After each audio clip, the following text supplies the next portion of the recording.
In this video, I'm going to talk about top 3 reasons why people get rejected and 5 things that you need to do next. Since I care for your time, here are the 3 reasons on the screen. And now we are going to look into each of these reasons in detail, and I'm also going to tell you the case study of one of my clients who was rejected for these reasons. So keep watching.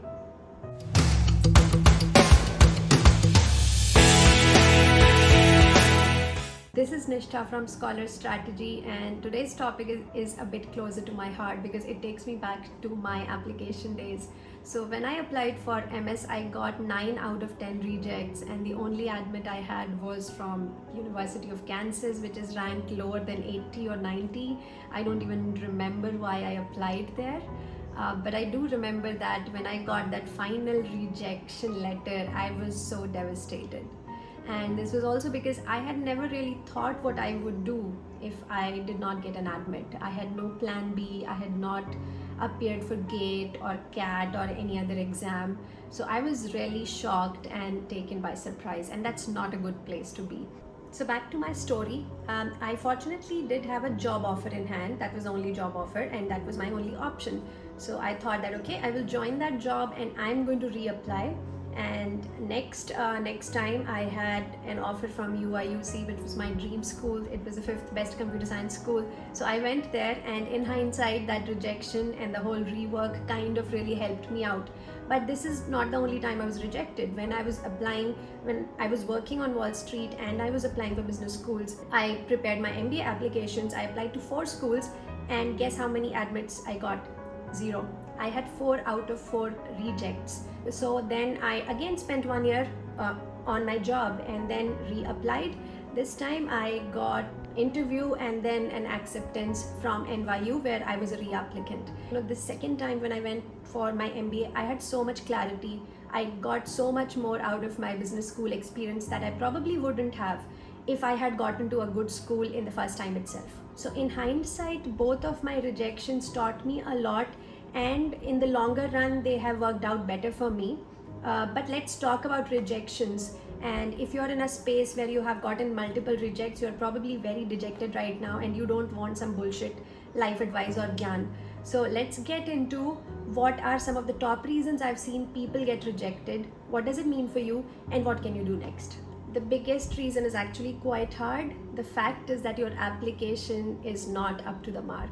And this was the case with me. Like when I applied the first time, in hindsight, if I look back, I had put up a really mediocre application. My SOP was awful. My LORs were full of unrealistic praises and had no genuine details in there. I had worked with a local counselor who frankly had never been abroad probably and had never applied himself. So I was using templates and all those things, and the application definitely did not speak for me as a person, as a candidate. So I joined the job and I spent next 4 to 5 months working on the application again completely from scratch. I changed everything. I changed even one of the recommenders I got from my new job, and I rewrote the SOP, and also I gave new ideas for LORs to my professors. So everything, my application was completely fresh and more authentic this time, and it worked out for me. I had another client, let's call him M, and he had a pretty good profile, 8.4 GPA, 323 GRE, and work experience with companies like McKinsey and PwC, and still he had gotten all rejects when he applied for the first time. So this is when he came to Scholar Strategy and started working with us as a reapplicant. So we completely, obviously, started working back on his story from scratch, and we repurposed everything. And this time he got into CMU MIS, University of Chicago statistics program, and he's currently studying at Berkeley MIMS program. So definitely it worked out great for him.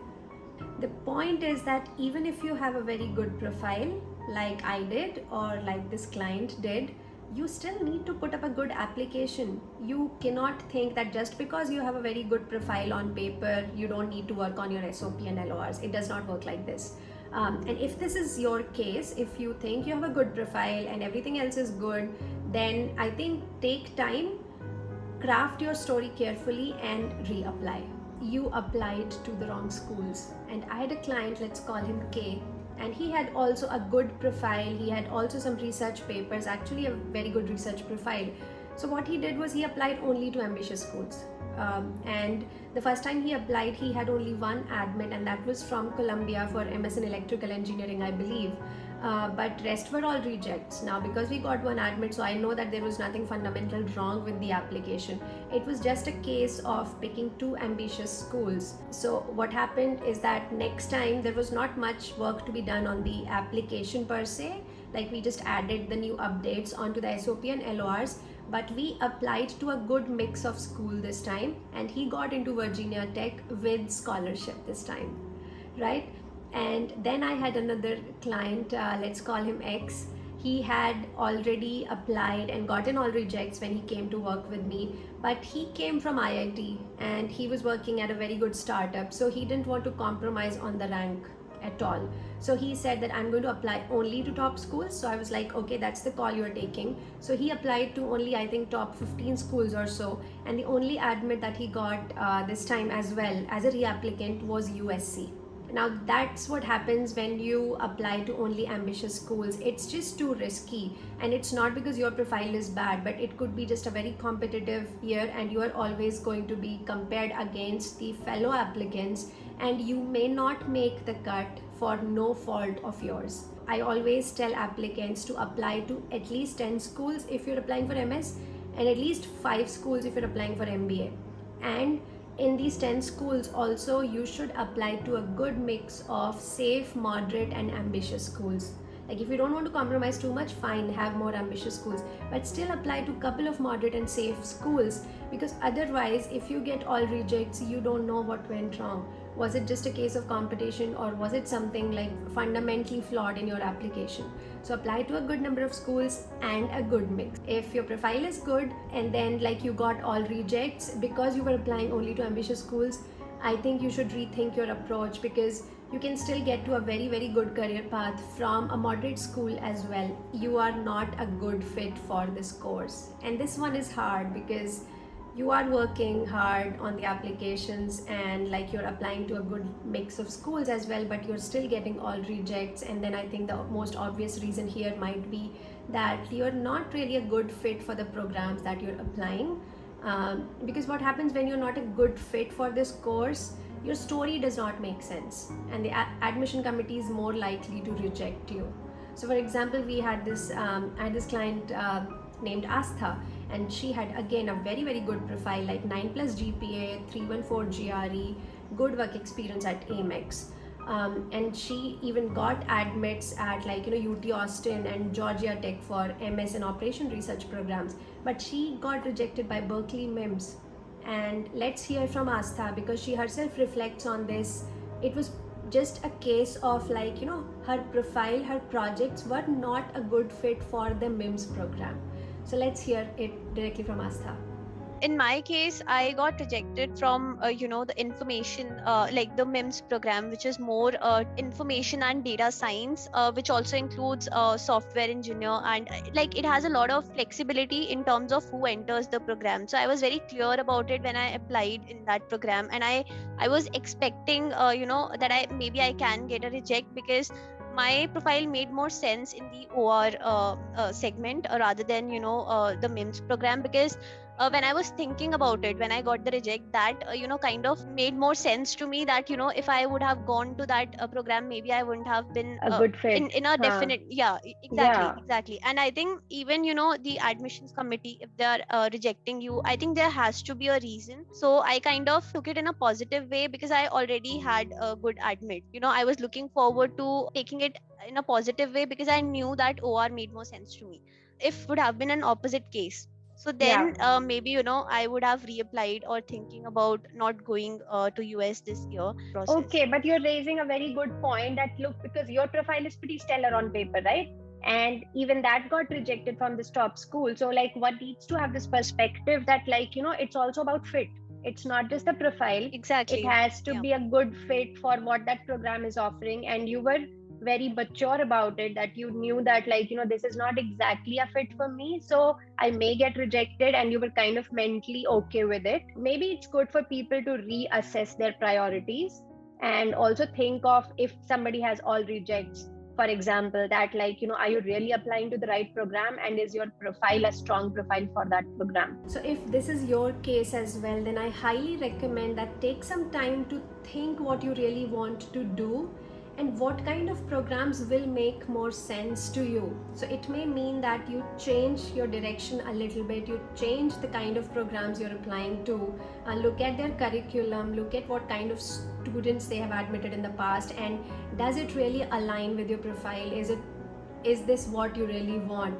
So do a bit of introspection, because going to the right fit of school is good for you as well, because and here is an example, like we had a candidate who got into CMU MIS 12-month program, and when he went there he absolutely hated it. Like, the curriculum was not at all what he wanted. It was very generic courses, and the good electives always got full. He was not able to take it. The course was full of Indians, he said, and he did not get the kind of exposure he was looking for. He actually left it midway. So that's like, you don't want to be in that position. So I'm not saying that you should do this introspection not just because you want to get like a high ranked admit, but it's better for you as well, because otherwise you might end up like this person. You got into a program as prestigious as CMU and still you're not enjoying it. So what's the point, right? So highly recommend, do introspect before you embark on this application journey, and make sure that you're applying to the right kind of majors, programs, and curriculum is a good fit for you. Okay, so those were the reasons, but let's talk about the present moment. What can you do now?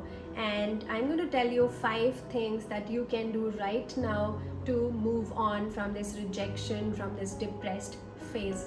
Ask for feedback. So you can email the schools that have rejected you, and you can politely ask them that, hey, I would love if you can give me any sort of feedback on my applications, or why I did not make the cut, so that I can improve it next time. In 99% cases, they will not reply, or they will give you a very generic rejection reason. But once in a while, they might tell you something helpful. For example, I had this client, and one of the universities told him that we could not accept you because we did not have the funding to support your PhD status right now. So that was good to know, right? So it may not work, but it's worth a shot, and at least it gives you also closure that you did everything you could. Do reflect on why you think you got rejected. And as I said, like, sometimes it's just a case of that we are applying to masters for wrong reasons, or we are applying to wrong courses or wrong programs. Does it really make sense for what I want to do in life? So rejection may be actually a good wake-up call for you, and might help you to reassess your career goals more thoroughly. And that definitely happened when I was applying for MBA programs. So yes, it stings right now, but take it as maybe a feedback kind of thing, and reflect what you really want to do in life. Figure out your plan B. And I highly recommend this. In fact, I ask my clients to do this at the beginning of application season itself. And the reason is, sometimes when we don't know the plan B, then we put ourselves in this desperation status, like that we want it to work out so badly that our mind starts feeling overwhelmed, and the focus shifts from putting up the best application to constantly worrying about what if I don't make it, or being so shocked if things don't work out that you don't know what to do now. So always do think of what can be your plan B, so that even if it's all rejects, because it can happen. MS applications are a very subjective process. It's not an entrance exam. So you should always be prepared for a scenario whereby if you get all rejects, what are you going to do? Highly recommend hire a consultant if you decide to reapply. Like, if you have introspected and if you know that this is the right program for you and you want to reapply, hire a consultant, because with a good consultant they can help you save some time, and they do have experience of knowing what the admission committee is looking for, so they can help you put that energy and effort in the right direction. And especially, most of you are probably working professionals, you do not have a lot of time to spend months on the application. So a consultant can really channelize everything in the right direction. Going with the wrong consultant can really jeopardize your chances as well. Especially stay away from consultants who promise you that they will get you into a university, or who have tie-ups with some sort of universities, because no good universities do a tie-up with any counselors, you know. And definitely check out their previous results. They should have the experience of getting people into the kind of programs and the schools that you are targeting, and can maybe help you get that dream admit, just that stretch admit, which probably would not have been possible otherwise. And of course, if you're reapplying, don't forget to re-evaluate your school list. Apply to enough number of schools and a good mix of schools this time. I know rejections suck big time, but as I learned from my experience, and I'm sure you will learn from yours too, like the name of the school, frankly, is not that big of a deal in the bigger scheme of things. It's okay, it's all you can think of right now, but in long term, you're probably not going to care much about it. So irrespective of where you're heading, I'm sure you're going to do wonderful things in life. And because, like, you know, it's not really about the name of the school you're attending, but what you do there, that creates a bigger impact. So wherever you're heading, good luck with that. I'm sure wonderful things are coming your way. We have more videos coming out where successful MS graduates will be sharing their journeys, experiences, and advice. As always, I try to share the most authentic and genuine advice out there, which you otherwise will not find easily. So please subscribe to the channel if it was helpful, and stay tuned for our next video next Saturday. See you.